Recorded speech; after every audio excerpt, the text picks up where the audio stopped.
get started. Jhon Freddy, muchas gracias por estar aquí con nosotros, mi hermano. Dios lo bendiga. ¿Cómo está? Hola, buenos días. Muchas gracias a ustedes Tienes que subir el micrófono un poquito más, casi no se te escucha, Jhon. Hola, buenos días. Muchas gracias a ustedes por estar aquí presentes a este compartir. Excellent. So John's saying good morning and thank you everyone for attending this sharing that we're having here today. Entonces, Jhon, el tema es cómo ayahuasca transforma nuestras vidas, ¿verdad? Entonces, vamos a hablar un poquito sobre eso. Today's topic is how ayahuasca transforms your life. And so we're going to talk a little bit about that. Bueno, Jhon, entonces, básicamente, ¿cómo es que la ayahuasca transforma la vida de uno? Let's get right into it. How does ayahuasca transform your life? Bueno, para entrar como en este entender, ¿no? de este caminar con la naturaleza y las plantas, debemos llegar a un punto que es que estamos yendo a ser participantes de una ceremonia o de un camino con las plantas maestras, ¿sí? Y en esto debemos entender que somos parte y es parte de la creación, lo cual lo que nos enfoca a tener muy claro es la ayahuasca es un vehículo, cualquier planta es un vehículo, ¿sí? Entonces, ¿cómo nosotros vamos a conducir ese vehículo? ¿Sí? Sería como lo más claro, ¿no? Entonces, todo está en nosotros mismos, cómo nosotros vamos a llegar a conducir ese vehículo. Tan pronto estemos en ese vehículo, ¿cuál es el motivo o qué es lo que nosotros queremos o a dónde queremos llegar con este vehículo? Entonces, eso es lo que tenemos que tener claro, ¿no? ¿Qué nosotros queremos con este vehículo? ¿A dónde queremos llegar con este vehículo? Y qué nosotros debemos tener en cuenta a dónde queremos estar con este vehículo, ¿no? Ok. Entonces, nosotros llegamos a una ceremonia de cualquier planta medicinal, ¿no? Ayahuasca, hongos, cualquier planta que a uno puede llegar a esos estados tan profundos de purificación y también de reencuentro, ¿no? Porque yo creo que más que un cambio es un encuentro, la verdad, con la creación, que es lo más profundo que nosotros podemos experimentar como seres humanos, ¿no? So when I asked Jhon, how does ayahuasca transform your life? He said the first thing that we need to understand is that what we're doing here is we're coming into a connection with nature. We're coming into a connection with plants. That we become participants in a ceremony, in an encounter. The ceremony isn't just the ritual of the yahe or the ayahuasca, but it's the ceremony of life, is what he's expressing. That whether we drink one time, whether we're drinking for the first time, or it's the 1001st time, every time, what we're coming into is a change, is a transformation through the encounter that we're having with creation. Jhon, en una persona en el día a día, por ejemplo, what I'm asking Jhon now is in a day-to-day life, when you're struggling with depression or sadness, loneliness, how does ayahuasca help there? I'm also going to ask him about anger, resentment, when we have to let go and forgive. I'm going to ask him also, how does ayahuasca help there? In the Colombian culture, it's called yahe. So if you hear the term yahe or ayahuasca, it's an interchangeable term. Jhon, cuando uno tiene depresión, cuando uno tiene tristeza, ira, rencor, ausencia, me siento aislado, me siento con falta en la vida. cuando siento que ocupo soltar, perdonar, ¿cómo es que ahí el yagé, el ayahuasca me ayuda a transformar, me ayuda a cambiar? Bueno, es muy buena pregunta. Debemos también entender que es un viaje muy profundo, ¿sí? Yo creo que al sentirse uno en esos estados de depresión y abandono y bueno, soledad y demás, es una gran oportunidad para uno escucharse primero y prepararse, porque lo que usted va a vivir es algo muy profundo, lo cual tenemos que ser conscientes de ello, de que, de que se va a mover muchas piezas dentro de uno, o energías, o el piso, o como lo queremos llamar. Pero en sí, digamos, hay un movimiento energético muy, muy profundo, el cual debemos nosotros ser conscientes. Entonces, para poder ir a experimentar y a mover y a colocar todo en su lugar como debe ser, ¿sí? Yo, el micrófono tiene que ser un poquito más de la boca, que hay mucho salpico. Okay, ¿ahí está bien? A ver. ¿Ahí está bien? Sí, señor. ¿Ahí está bien? Sí. ¿Listo? Entonces, un movimiento energético muy profundo. Movimiento energético muy profundo, el cual debemos de ser conscientes que al entrar a una ceremonia con cualquier planta maestra, ¿sí? Va a haber un cambio muy, igualmente muy profundo, energéticamente, lo cual es muy importante escucharnos antes de ir a una ceremonia, prepararnos y sentir si estamos preparados para ese movimiento.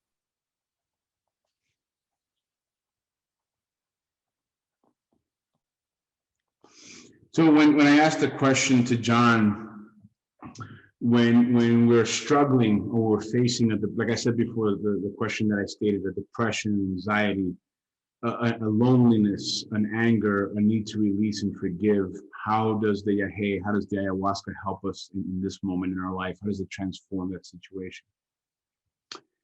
And when Jhon said is that the first thing to recognize is that any master plant, whether we're working with a mushroom or we're working with bufo or yopo or kambo or many of the other master plants that are out there, peyote, that it's a deep journey and it's a deep state of change.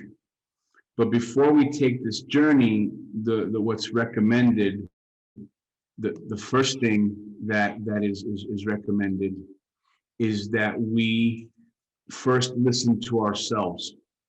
It's a great opportunity when we feel, and it sucks, right? It sucks to feel depressed, you know, man, one day, but when you feel depressed for days, weeks, months, years, or anger is a constant issue that keeps coming up in your life, or you're feeling lonely often or all the time, or you've been carrying this burden, this weight for years, where you want to forgive, but you just can't let it go, right? That sucks. You know, it drains, it taps out your life force.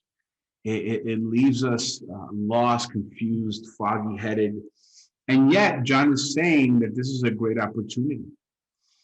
It's a great opportunity first to listen to ourselves. And that's going to be the next question that we ask, right? It's going to be, what does that mean to listen to ourselves, and how do we do that? But Jhon is saying is that before we take this journey or this encounter with a master plant, is to first sit with those feelings and really listen to them. What are they really telling us? What's the real lesson beyond the noise, beyond the pain? What is the purpose of this mirror, of this teacher that's in front of me? Because if we notice, we can suppress symptoms, right? I can get rid of my depression for a few hours or a few days. I can get away from my anger for a few hours or a few days, my loneliness. I can feel like I forgave someone, right? Maybe for even longer than a few hours or a few days. But when it's not complete, it always comes back again, right? That anger comes back, that loneliness, that depression, that resentment, or that, "Oh, I thought I forgave that person, but it still hasn't really happened." It comes back. And when it comes back is because the teacher's still there waiting for you to learn the lesson, right? That emotion, that internal encounter that you're having is a teacher. And until we resolve it, it doesn't move on because we haven't evolved, we haven't moved on. So Jhon is saying that when we come into a ceremony, a lot of energetic pieces are moved. And what this means is that there's a shift inside of you. It's an energetic shift, whether it manifests in your mind psychologically, or it manifests in your emotions, or it manifests in actual changes in your life. People change. You think people change, right? But it's always us. Or there's something changes. Just to give an example, your job, or where you're living, or this thing that just wasn't happening all of a sudden starts happening because the master plants realign the energy. And so there's this big shift that happens. However, we need to be prepared for that shift, is what Jhon is saying. And in part, just one part of that preparation, because that's another question that we're going to ask more about, is how to prepare. I'm going to write that down, make sure I don't forget. Is to before we come into that encounter, is to really sit down with ourselves and go through an internal conversation of, hi anger, how are you? Hi loneliness, how are you? Hi resentment, how are you? Or, hi pain from the past that was caused by my dad, how are you? And have that conversation. Listen, thank you for being here. Why are you here? What are you here to teach me? How can you and I become intimate friends so that I can let you go and we can both move on from this space? Because once you come into that ceremony, everything's going to begin to change.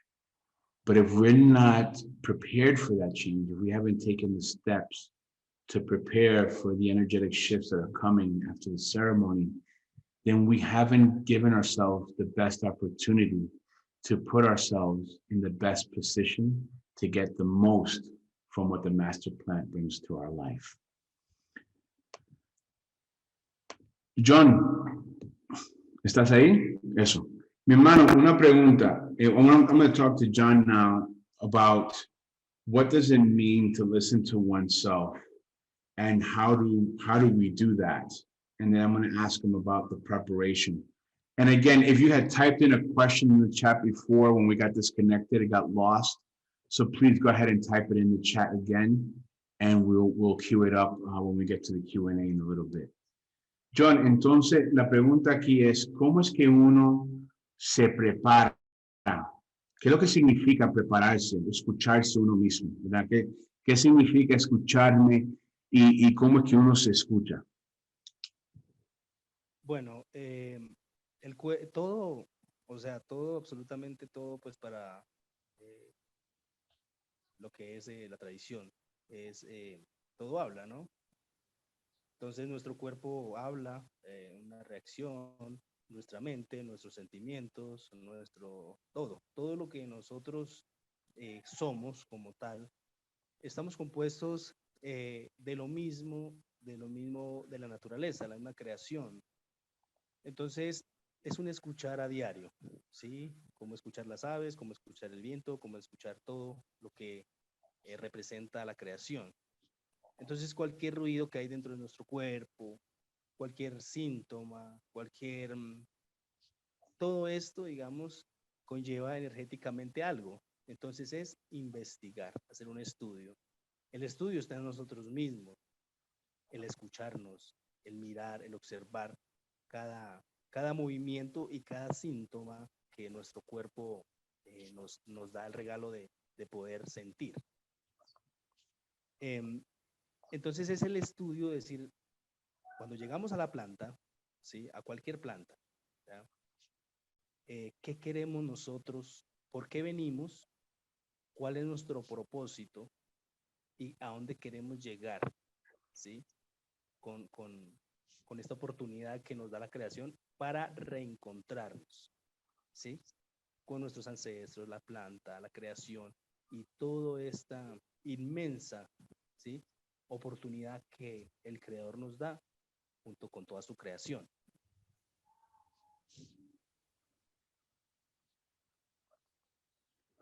Entonces, ¿y cómo es que una persona se escucha? ¿Cuál, prácticamente hablando, cuál es la técnica o el proceso? Por ejemplo, mi hermano, te lo enfoco. Tengo mis hijos, mis niños, mi trabajo, tantas cosas pasando, pues yo quiero escucharme. So I'm asking Jhon now, and I'm going to get into his other answer, which is what is it to listen? But what I'm asking him now in practical terms is how do we listen, right? We have a job, we have our kids, we have our boyfriend, our girlfriend, our husband, our wife, our parents, our friends, our issues, and there's all this noise. So practically speaking, the question that I'm asking Jhon now is, how does one actually listen beyond all that noise? Entonces, Jhon, allá más allá de todo ese ruido, ¿verdad? La familia, el trabajo, prácticamente hablando, mi hermano, ¿cómo es que escuchamos? ¿Qué es lo que prácticamente hay que hacer? Bueno, hay muchos métodos, los cuales son buscar el momento, ¿sí? El momento, el lugar.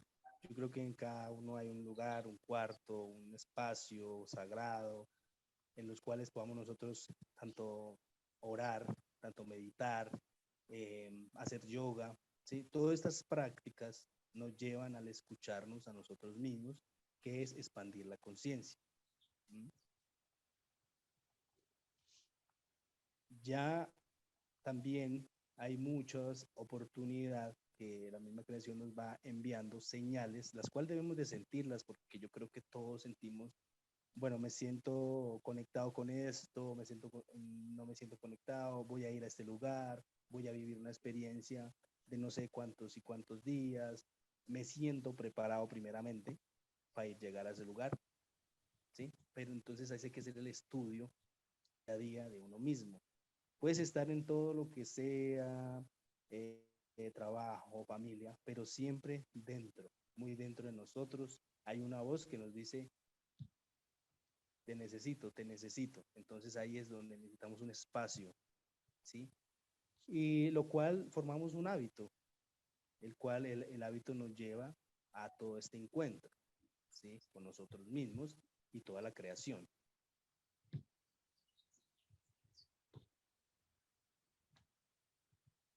Muchas gracias, Jhon.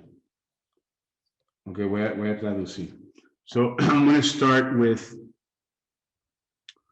what is it to listen to oneself? So Jhon explains that in our tradition, in the Yahe tradition, everything, absolutely everything is connected. And when we say everything, we mean everything is connected. Everything that I see outside of myself is really connected to me. Every situation, every person, every bird, every tree, everything is connected to me, and I'm connected to them. And internally, within self, everything is connected. Just like the joints in my hand are all connected. They're the little individual parts, right? But yet they're all connected. They're all one. And so inside of me, Jhon is explaining that my mind, my emotions, my spirit, my sentiments, my feelings, everything is connected. And that within our body, within the physical body, within the spiritual body, within the mental body, the emotional body, everything is speaking to you. Every sentiment, every desire, every impulse, everything that comes and vibrates in life within you is speaking to you. And that everything within us is composed of the exact same energy and the exact same matter, which composes nature and creation.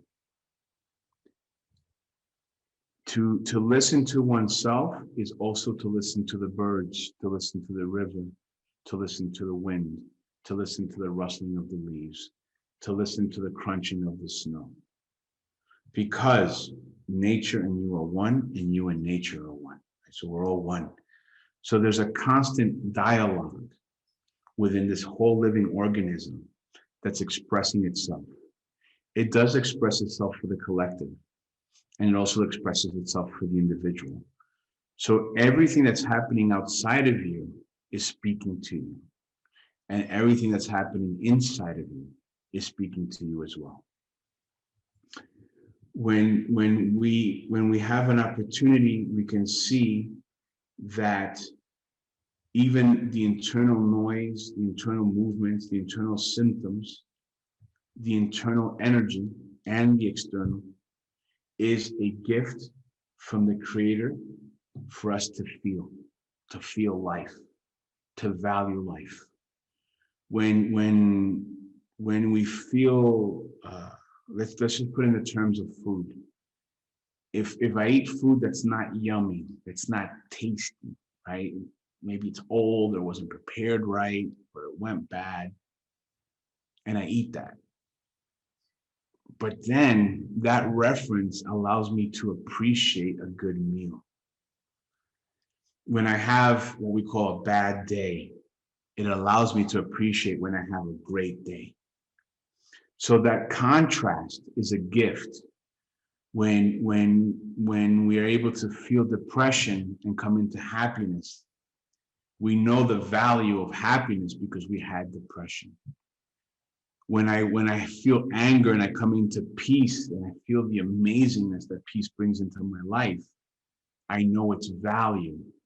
You know, it's like when you grow up broke and all of a sudden you have a lot of money or some money, you know, you have more financial flexibility, you appreciate it a lot more because you know what it's like to want to go without. So we keep coming back to this theme, to this point, that no matter what you're feeling, no matter what you're experiencing in your life, it really is a gift so that we can feel the value of life, so that we know how good it is to be alive, how good it is to vibrate. And we can feel that power of transformation, that I have everything within me as a gift of the Creator and creation, because we are one, to transform this. But very much the same way, like a seed that's buried in the ground. It's dark, it's cold, it's wet, it has a hard shell to break through. It has inches or feet of darkness to climb through, all just to get one little sprout into the light. But that journey shows the seed how powerful it is.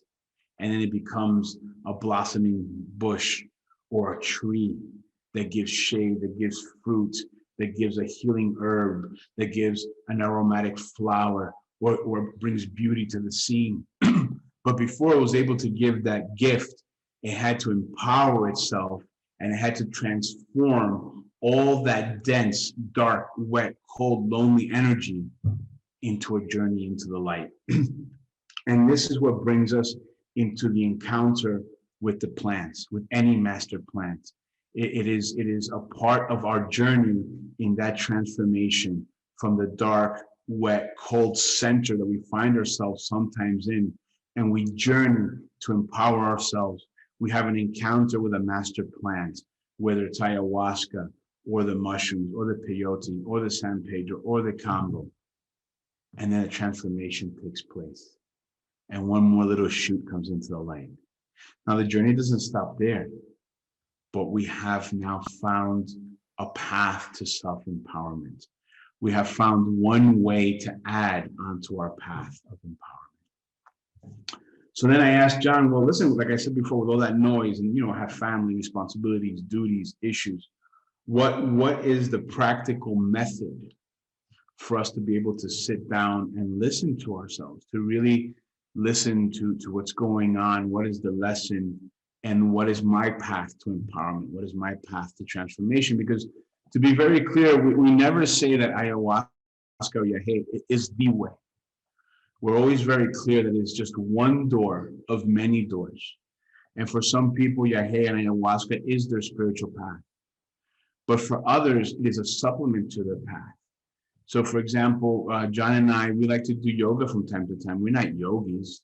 We're not immersed in the tradition of the culture, but we use it as a supplement to our path. It is something that allows us to keep growing and transforming. That's just an example. So here what we're saying is that Yahe is one door to your path of transformation. How you walk through that door is up to you. But being prepared when we choose any door, before we open the door, before we go through it, is very important. And part of that is listening to ourselves.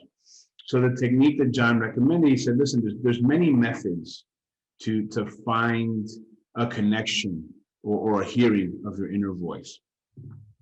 But he said it's important to first to have that sacred minute. We have to consciously create that space in our lives where we say, okay, from 9 to 9:01 to 9:05 to 9:10, this is my sacred minute.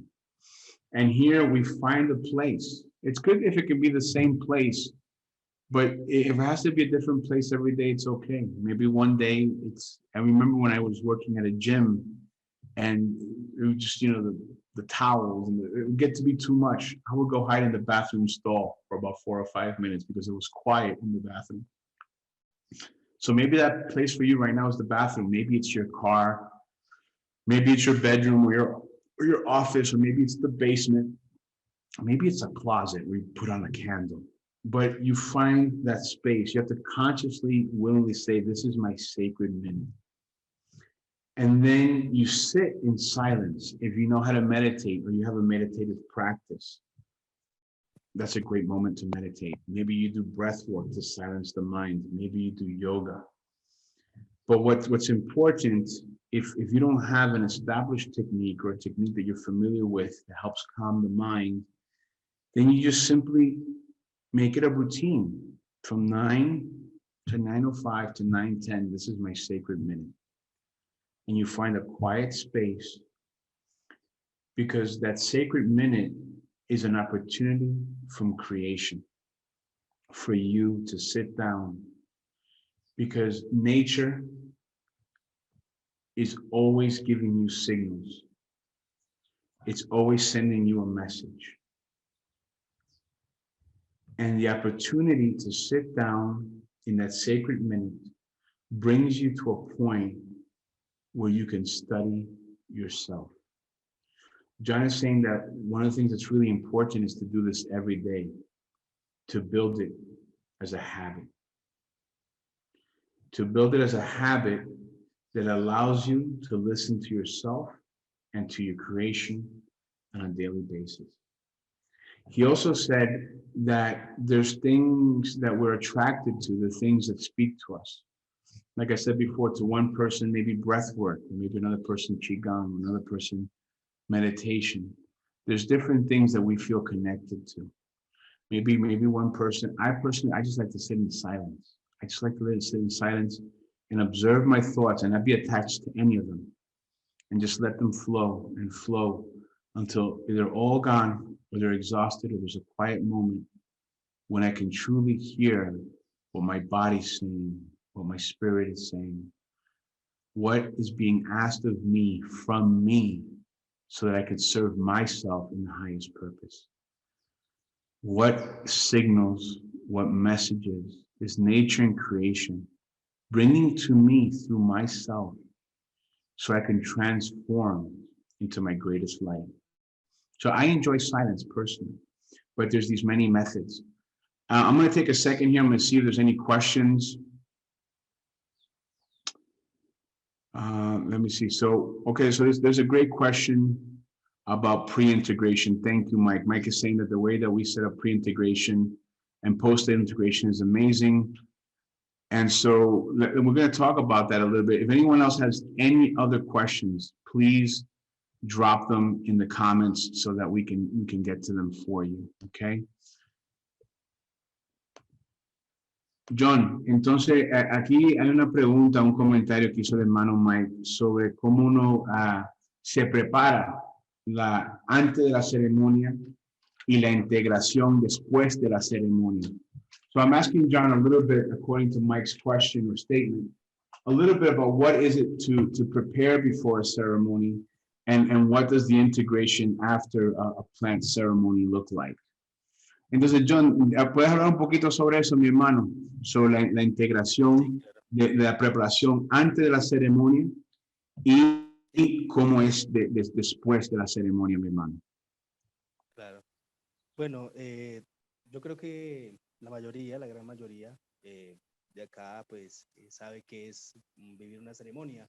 Algunos no lo sé todavía. Lo más importante, lo cual debemos nosotros sentir, es el tener el vehículo preparado, nuestro cuerpo y nuestra mente, digamos, alineados. Entonces, ¿cómo? Entonces, primero que todo, que estemos nosotros energéticamente, ¿sí? Que nos sintamos bien de energía, que nos sintamos preparados, que nos sintamos realmente listos para este viaje, ¿sí? Ancestral y que es un encuentro con nosotros mismos y nuestros ancestros, que son los que nos invitan a este encuentro. Entonces, eso por ese lado. Por el otro lado, sabemos qué debemos comer, qué debemos consumir, qué no debemos consumir, ¿sí? Es muy importante, ¿ya? Entre el cuerpo más liviano, ¿sí? Sin cosas pesadas, ni nada de esto, que como podemos nombrar algunas, café, alcohol, ¿sí? Todas estas cosas, algunas, porque eso es mucho más allá, hay yo creo que una preparación más estricta, ¿no? Y no es como eh, exigir, ¿sí? Sino solamente tener conciencia a lo que vamos a vivir y al encuentro que vamos a tener, ¿ya? Entonces, primeramente, energéticamente, cómo estamos nosotros, cómo nos sentimos, qué nosotros podemos consumir, qué no consumir, hacer una dieta con la pareja, ¿sí? Mínimo de una semana antes, y después es lo mismo, se sigue lo mismo, qué se puede comer, cómo nos sentimos después de una ceremonia, energéticamente cómo estamos, ahí es donde acurrimos a los baños, antes y después de baños de plantas, saunas, qué comemos, qué no podemos comer para nuestra, para integrar y después de cada ceremonia. Es muy importante siempre es mantener ese equilibrio, tanto antes como después y para siempre, porque recuerden que no solamente se trata de una noche o de 2 noches o de un retiro, no, se trata de toda nuestra existencia cada día, vivirlo como si fuéramos a una ceremonia.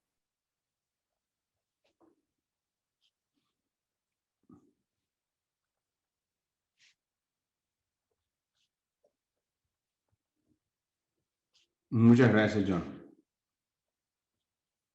Con gusto.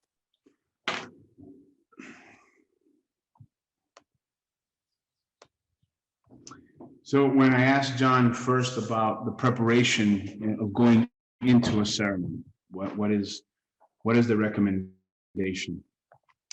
What he's saying is that first we have to understand that what's going to happen in the ceremony is that there's an alignment between our mind, body, and spirit.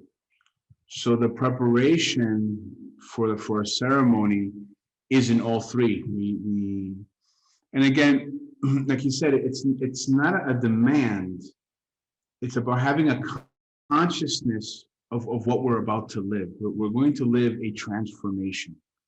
When we come into a yahe ceremony or another plant ceremony, we're at the precipice. We're right there, where once we go through there to here, things are going to change forever in small ways, in middle ways, and in huge ways, and in ways that we won't see for a long time. Many times when we come to a plant ceremony, we think we know why we're there. And we receive something, and oh, this is what I received. But it's not until much later on that we realized what the real reason was for us being there. So when we're going to prepare our mind, body, and spirit, there's something called the diet or la dieta. And different cultures have different recommendations. and they're all valid. The way that we look at plant medicine is that each region has its own technology. And there's a reason for that, because things change from place to place. And the way you could see that is growing food. Oh, well, we grow food, right? But the way that you grow food in Alabama is not the way that you grow food in Alaska. It's not the way you grow food in Singapore. It's not the way you grow food in Canada, Maryland, or Germany. You're growing food, right? Oh, I'm going to a plant medicine ceremony. But each region has its own technology. So the way that we translate that is that each tribe, each area has the method that they've developed over thousands of years that works best in their area to connect with the teachings of this plant. So when you go to Brazil or you come to Colombia or you go to Peru, there's differences. Even though it's the same master plant in the case of ayahuasca or yahe, but from region to region, maybe the way that we cook it changes or the diet changes. But in general, we're growing food. We're coming into a plant medicine ceremony. So in general, there is a diet, there's a dieta for the mind, the body, and the spirit. And in this dieta, whenever you're going to go somewhere, when you're going to go to a place to have this encounter, it's really important that the facilitators, the hosts, that they provide you with this dieta, with this diet before you come. Some places do it for a month, some places do it for 2 weeks, some places do it for 7 days, 5 days. But it's important because we all, every place that offers plant medicine according to a tradition has a dieta, has a diet for the mind, the body, and the spirit. Within this dieta, within this diet, there are guidelines for things that you should consume and not consume, because it is a preparation for what we're about to live. And so here so it's just like if we were going to go to outer space where there's this big shift in gravity, there's a preparation, right? You get mentally prepared. I don't know if you guys have ever seen this. When I was a kid, I used to love watching space stuff. And so these astronauts go through this big training, right? You've seen it in movies. They vomit, so they have a diet, they have a physical workout, they have a mental workout. And that's very much how it is to prepare before coming into a ceremony. We want to know what environment our mind should be in. So what are things that we shouldn't be watching? What are some things that we should be listening to or watching? So what are we feeding our mind? We should be nourishing and edifying the mind. The body, there are guidelines for things that we should eat and not eat. So what are the foods that we should have up until what point and then abstain from? What other things, like Jhon mentioned, alcohol, also really important. We're not Western trained doctors here. We're not here to give medical advice, but we give the suggestion that if you're on medication, then the facilitators should know this in advance. There are medications that have been proven to be contradictive with certain plant medicines, in particular with ayahuasca. This is the one that we're more familiar with. So that's also important to know. What's the medication that you're on? How does it work with the plant medicine that you're about to take? And then for your spirit, how am I feeding my spirit? Am I hanging out in dark, negative environments before coming to the ceremony? Or am I seeking nature before the ceremony? Am I seeking a quiet space? Am I in happy areas? Am I in places with a high frequency of energy, an upbeat mood? How is that impacting my spirit? Am I doing a little bit of prayer or meditation? Am I speaking with myself, with my spirit, and with nature? So as you see, there's a way to feed the mind, feed the body, and feed the spirit. Some of it is by what we abstain from, what we fast from, and some of it is by what we actually take in, what we nourish ourselves with. And it's important also, Jhon is saying, to understand that the invitation to a plant medicine ceremony, it comes from our connection to nature, it comes from the Creator, and it comes from our ancestors. Our bloodline is saying to us, take us there. We are now, as a family, as an ancestral family, going to have this journey together to have this transformation for you and for us. Because in the plant medicine world, when we come into a ceremony and we have transformation, we transform, the world transforms, because remember, we're all connected, and our family transforms. That includes our ancestors who have now left their physical body.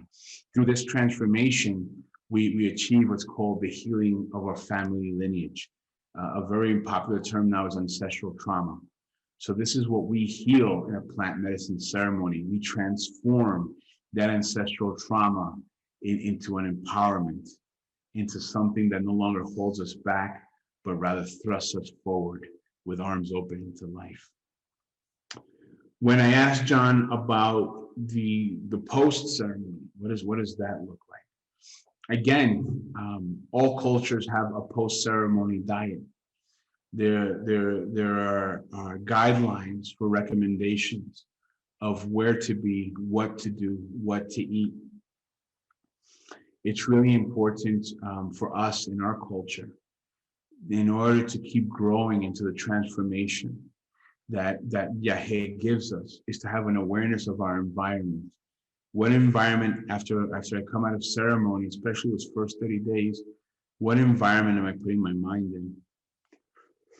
What environment am I creating internally for myself, by the food that I eat, by the people that I surround myself with, by the emotions that I give way to? And then also, what am I feeding my body?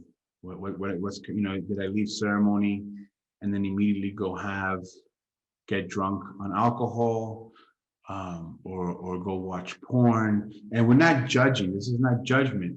This is just a comparison of energies, an understanding of what the optimal recommendations are, which is to avoid anything that depletes you, anything that robs you of energy, and to feed yourself with things that increase your light, that make you smile, that make you think beautiful thoughts and speak beautiful words and live through beautiful actions.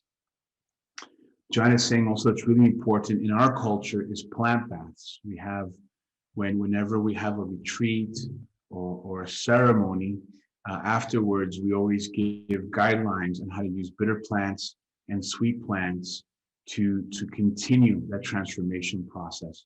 Because in our culture, we dive deeply into the science of plant technology.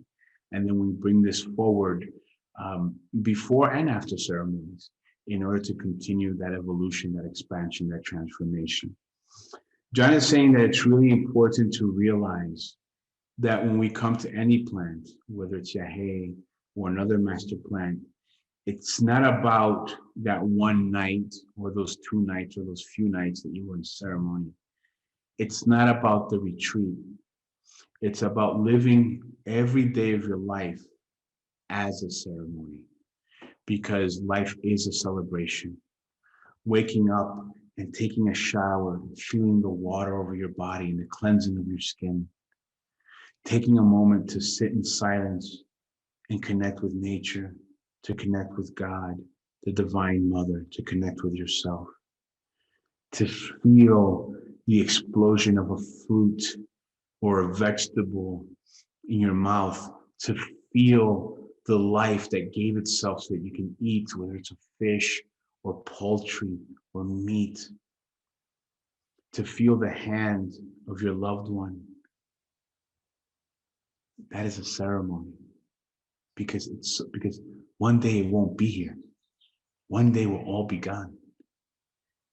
So what Jhon is saying is that everything that happens after you come into a connection with a master plant brings you to a place where hopefully you realize in mind, body, and spirit that life is a grand celebration, that life itself is a grand ceremony, and we should celebrate every day with full passion, because tomorrow is guaranteed to no man. And so today I celebrate my life. I dive deep into the ceremony of today, and I take everything from it, and I give everything to it. And with that, I rest at peace at night because I celebrated the day. And if God blesses me with another day, it will be another grand ceremony. This is what we're recommending. This is what we're saying, that this is how the plant medicines transform your life.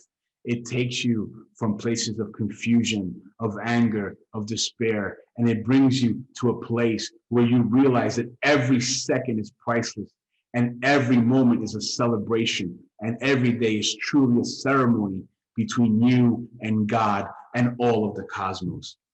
And my brothers and sisters, I know no greater feeling, and I have no greater prayer, and Jhon has no greater prayer. And I know that our brother Rick, who's here, has no greater prayer for all of us other than this, that we can transform all bitterness into such a sweetness where we see this grand value of life, that we celebrate the ceremony of the day, the ceremony that is us, the ceremony that is nature.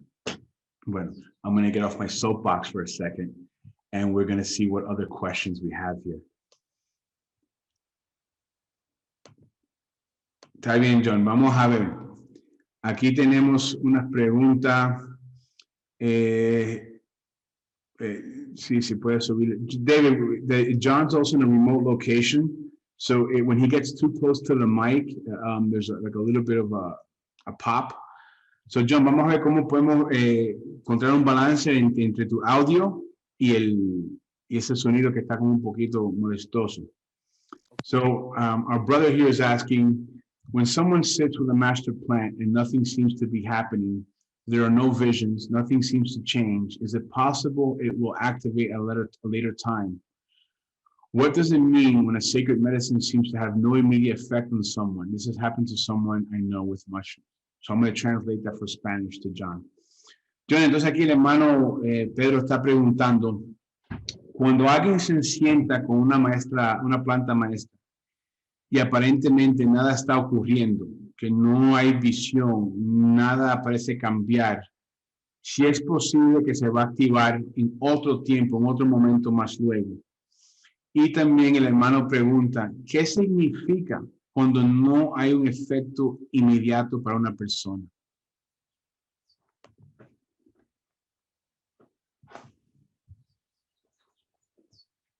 Yo no se escucha nada, mi hermano.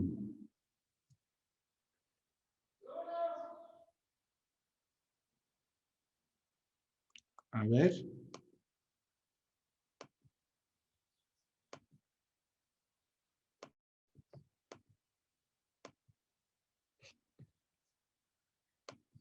A ver, prueba algo ahora. ¿Está bien? Sí, señor, perfecto, mi hermano. Bueno, es una pregunta muy importante y algo que nos sucede a todos los seres humanos, ¿no? Eso no sucede a solamente personas. Yo creo que, ¿qué sucede? Como la creación es muy sabia y la planta es muy sabia, entonces nosotros llegamos con muchas expectativas, ¿sí? Pues queremos ver, queremos sentir, queremos de todo, ¿sí? Pero eso es lo que nosotros queremos. Pero ¿por qué no nos hacemos una pregunta a fondo? ¿Será que estamos preparados para poder encontrarnos con toda esa creación? Entonces, ahí hay un puente muy, muy largo entre querer, ¿sí? Y estar preparado. Muchas veces, interiormente, emocionalmente, psicológicamente, no estamos preparados. Y la planta lo lleva a uno a esos estados en los cuales nosotros pensamos que no ocurre nada, que nada está pasando, que vine a perder el tiempo, que no hice nada, pero no. La planta está haciendo su trabajo desde el primer momento de preparación, desde el primer momento de decisión. Voy a ir a este lugar, voy a prepararme, voy a hacer esta ceremonia. La planta está trabajando desde antes de llegar a cualquier ceremonia, en cualquier lugar. Porque recordemos que hace parte de nosotros, que es la creación, ¿sí? Y estamos creados junto con toda la naturaleza. Entonces todo es una conexión. En el momento que nosotros realmente abremos nuestro ser, ¿sí? Y podamos nosotros escucharnos y podamos nosotros entregar todo, absolutamente todo, en manos del Creador, del Gran Espíritu, de toda la creación, ahí en ese momento no estamos esperando que nuestra mente nos responda, sino la creación en absoluto.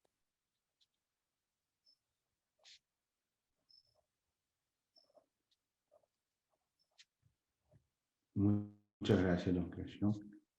Me encanta eso, mi hermano. Qué fuerte. Absoluto. Okay. What Jhon is saying here is that it's a very important question. Thank you, Peter. He's saying that this, first of all, it happens to all of us. All human beings, at one time or another, come into a plant ceremony and have this experience where we feel like nothing was happening. But Jhon is saying that what's actually happening is that creation and this master plant that you're coming into ceremony with is very wise. And it is literally the wisdom of creation. And we have these expectations, we have these desires. I want to feel, I want to see, I want to realize. But Jhon is saying, instead of focusing on these expectations of what we want or what we think we didn't get, is to ask ourselves an important question. Very deep within us, at our very depth, we should ask, am I truly prepared for this encounter with creation? Am I truly prepared to see what it is that I'm asking to see? Am I truly prepared to hear what I'm asking to hear? To experience what I'm expecting or desiring to experience? He's saying that between the encounter and the desire is a very long bridge called preparation. And we have to cross that bridge from what I want to have to what I need to receive.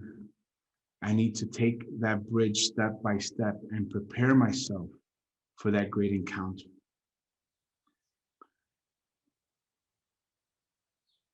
We oftentimes or sometimes come into a ceremony, at the end we feel that we wasted our time, that we didn't get what we were hoping to get, or we wanted to get, or we thought we needed to get. And it was all for nothing. And Jhon's saying, no, don't ever feel that way. Because from the moment you make the commitment to come to a ceremony, the plant is already working with you.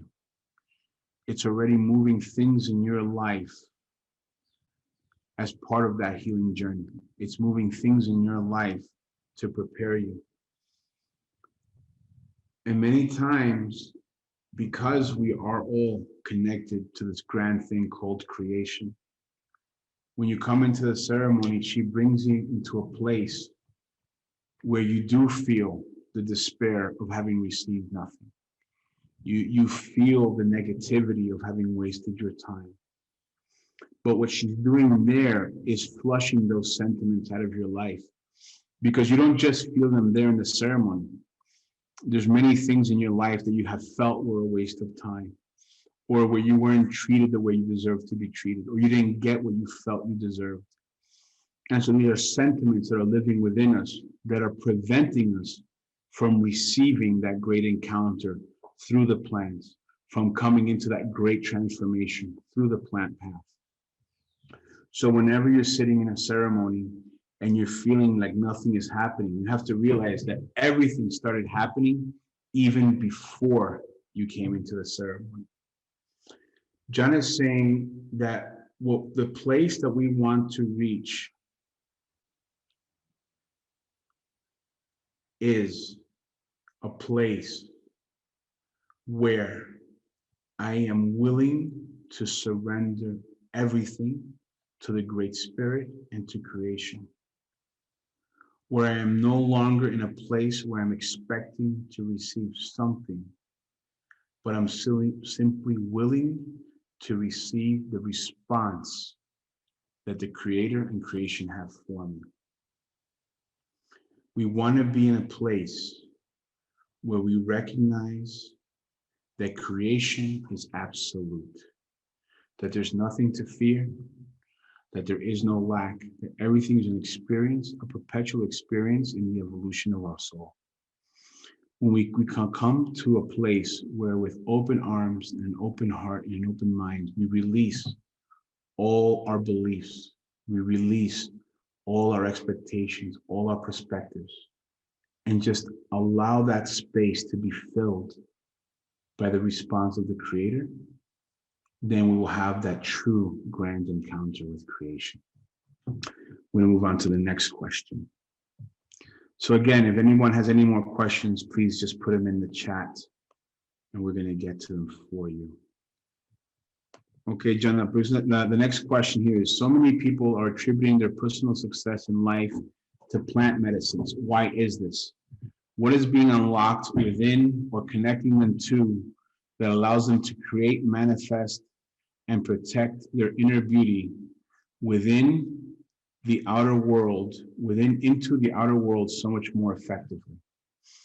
Jhon, entonces aquí la pregunta es, hay muchas personas que le están dando atributo a su éxito personal en la vida a las plantas medicinales. ¿Por qué es esto? ¿Qué se está abriendo de dentro de ellos? O aquí la palabra es como desencadenar, ¿no? ¿Qué está abriendo el candado adentro de ellos o conectándolos a ellos que permites que ellos puedan crear, manifestar, proyectar su belleza interna hacia el mundo con mucho más efecto o efectuoso? Sí, claro. Todo esto se logra, entendamos que cada ser, digamos, cada persona, viene desde creencias, desde los padres, abuelos. Entonces, todas estas creencias, algunas son creencias de una vibración no tan alta. Entonces, es un círculo el cual vivimos ahí, ¿sí? Hay otras personas que nacen con otra creación, o sea, con otra creencia, ¿sí? En una vibración un poco más alta, porque esto se habla de vibración porque todo es energético, ¿no?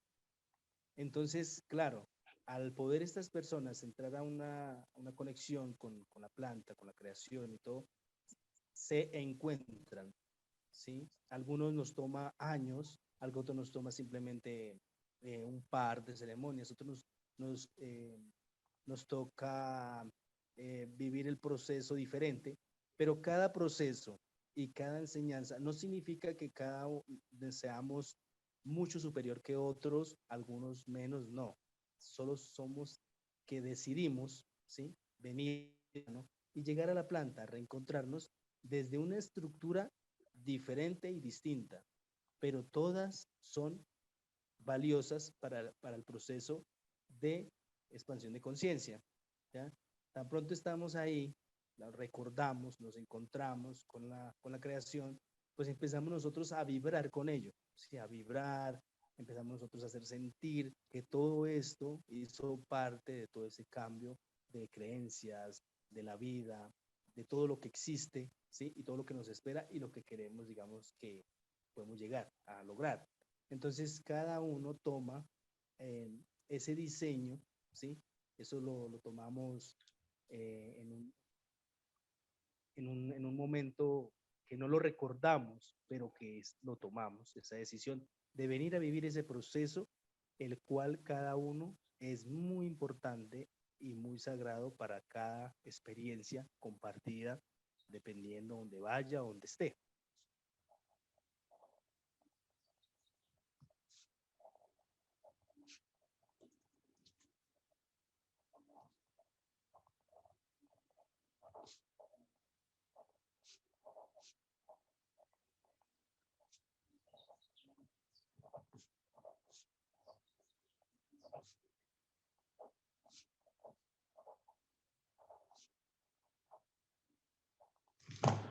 But one thing I want to go back to before we get into the answer, because I kept skipping it. Jhon said that in the preparation for a ceremony, when we're coming into the ceremonies, it's really important to have an idea internally of why I want to come to this ceremony.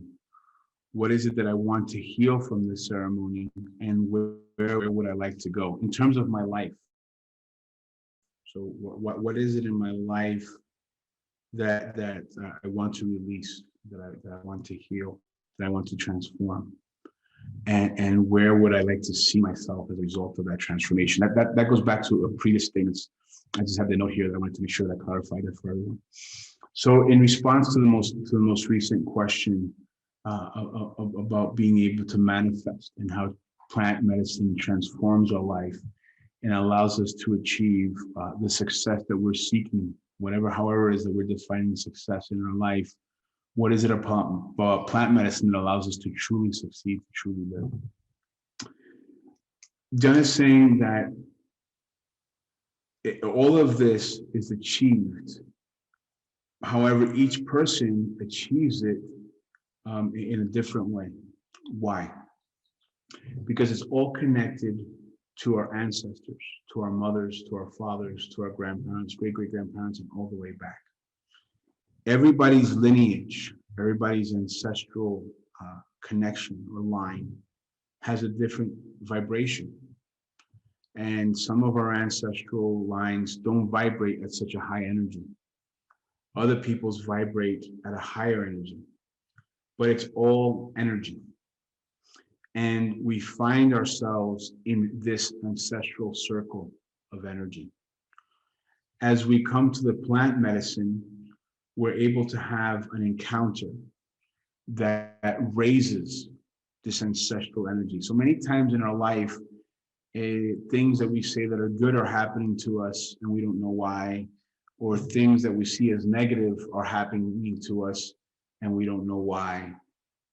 And that's the reason why. It's all related to the ancestral energy. In modern science, there's a term called epigenetics. And this is a very fancy word for saying, hey, your great-great-great-grandma had this disease, and this is why you or your sister or your mom are prone or higher risk candidates for this disease. It's in your DNA, it's in your genetics. Well, that's on the physical level.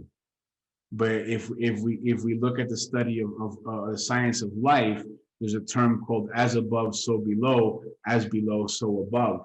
And what this demonstrates to us is that everything in the physical and the spiritual are interconnected. So we know that just like there's epigenetics for the physical body, the physical DNA, the blood in the body, there's a spiritual blood, there's a spiritual DNA. So we have epigenetics for the spiritual ancestral bloodline, right? So just like some people's genetics are predisposed to be thinner or fatter or taller or shorter or faster or smarter, blah, blah, blah. Well, this is the same for your spiritual DNA. So we're in that ancestral energy circle. With the plant medicine, we can grow, we can break the links of the past, we can heal the ancestral trauma. We can, even if we're in a good spot, we can go to a great spot. If we're in a great spot ancestrally, we can go to an excellent place because it's a constant evolution into light. It's a constant evolution into what's called God consciousness, or an encounter with the Creator. I and I meeting the Most High, right? That's what it is. And so Jhon is saying that for some of us, this encounter, this evolution can take years. For others, it can take one ceremony or just a few ceremonies. It doesn't mean that one is better than the other or one is more enlightened than the other. It means that each one of us has chosen to approach our ancestors and us have chosen to approach the lessons of life in a different way. We have chosen a different process. Because when we look at the tapestry of life, there's different colors, right? There's many birds, but they have different sounds. Some birds don't fly, other birds fly, right? Some flowers have an amazing aroma, Other flowers have barely any aroma, right? Sometimes the ground is red and clayish. Sometimes the ground is soft and sandy. Sometimes the leaves on a tree are big and fat. Others are thin and small. There's many fruit. They'll have a different color. They'll have a different taste. So it's a choice in the process that we made. John is saying we don't even remember making this choice. It's from antiquity. It's from so long ago that these choices were made, and how we were each going to approach life, the mastery of life, and how we were each going to bring our own color, our own flavor, our own aroma to life to be part of that great tapestry. So one is not better than the other. It's simply a choice that was made at a point that we don't even remember anymore on how we were going to bring forward our own unique essence of beauty into the world. What was the path that we chose in order to have this process of manifestation of creation come forward? So he's saying that all these choices, all these processes are a vibration that form part of the combination that allows us to exist. It allows us to live the experience, to co-create the experience of life. Each one of us, each one of our ancestors forms a very sacred part of creation. The only thing that changes is where we're coming from and where we're going, how we're having that journey. Because in the end, it's all part of that same vibration. It's all part of that same creation. I want to take a moment right now, and I think there's a few more questions. But if we have a few brothers in here that were with us at the last Savage Encounter, could you guys just put your name in the chat? Just type yes real quick so that maybe I can pull you up in a second. We have an amazing experience coming up in January 14th through the 25th. It's a men's spiritual retreat. It's called Savage Encounter. It takes place in the jungles of Colombia in a place called Yopal. We have this at a retreat center that Jhon has built on his family's land. We only take 15 men at a time, and in full disclosure, we only have 9 spaces left. The experience itself is all-inclusive. And when I mean by all-inclusive is we have an integration program that takes place 30 days before the retreat starts, where you have a one-on-one session with Lieutenant Gustavo. You have a weekly session with Rick. We then pick you up from the airport. We bring you out into the jungle. There, of course, we feed you every day. We have a daily rituals with the men. We have a daily prayer circle. This is about building habits, life habits. And what we give you is a set of tools where you can taste each tool and then decide which of the tools you're going to take back home with you. So we have some daily exercise that we do. We have 3 Yahe ceremonies. We learn how to make spiritual payments. We have a fire ceremony. We have a 4-element ceremony where we connect to the earth, to the water, to the wind, and to the fire. We go out to a sacred lagoon where we give forward the spiritual payments that we make. We have a day where we go to this glorious, beautiful waterfall. We have a day where we have a weaving session for men, where it allows us to express our creativity, to connect to our feminine energy, because the idea of being a great